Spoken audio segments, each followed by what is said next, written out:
20 to 7, let's have a look through the papers this morning with our senior political commentator Nigel Nelson and journalist and author Susan Holder. Good to see you both this morning. Nigel, let's have a look at the Times, should we, and this schools building issue. Yeah, and I think that you and Anne have been asking all the questions that parents this morning will be asking too. I mean, the bad boy in this is something with a snappy title of reinforced autoclaved aerated concrete.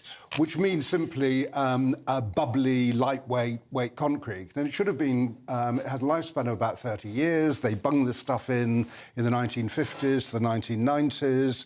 It shouldn't be there anymore, basically. And now we're looking at a situation where 156 schools have to be closed or partially closed. And you kind of think, haven't kids suffered enough with lockdown and all the other things, all the education they've missed? And the other question, again, that you've been asking is this has been known about for at least 18 years. There's been more recent reports about it, that it was a problem. Why is something not being done, and why are we doing it on the week before kids go back to school? Yeah, so there's a lot of... There's a lot of questions, isn't there, really? Yeah. I mean, also, the school, they're saying, oh, we'll kind of fund this, that, and we'll fund the other. But if you need a porter cabin, which is how I think that most schools will get around this, the schools have to fund that themselves. So it's just another cost for the school as well, which is rather ridiculous. I mean, having said all that, I do remember all of my school days. In every school I was ever at, including my sixth form college, I was always in a porter cabin. I can't remember why that was. I don't think the schools were falling down. Porter cabins are probably the way to go with this, but it's just the last minute of it. There's always a way around these things. I don't think any children should be being sent home or not taught properly.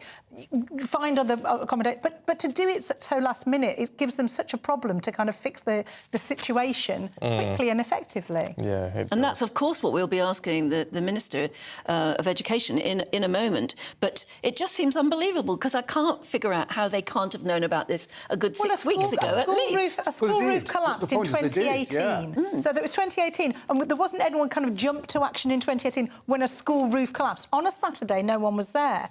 But that would be the time you'd think, oh, OK, we've got to do... I mean, on the one hand, I do think that they are doing something. They have made a decision. They have given some instruction. It's just, it's the last minute of it, isn't it, that's the real problem. And it's the fact that it's affecting children again, who many of whom will have probably already been affected by the restrictions. They lost so much education during the lockdown period.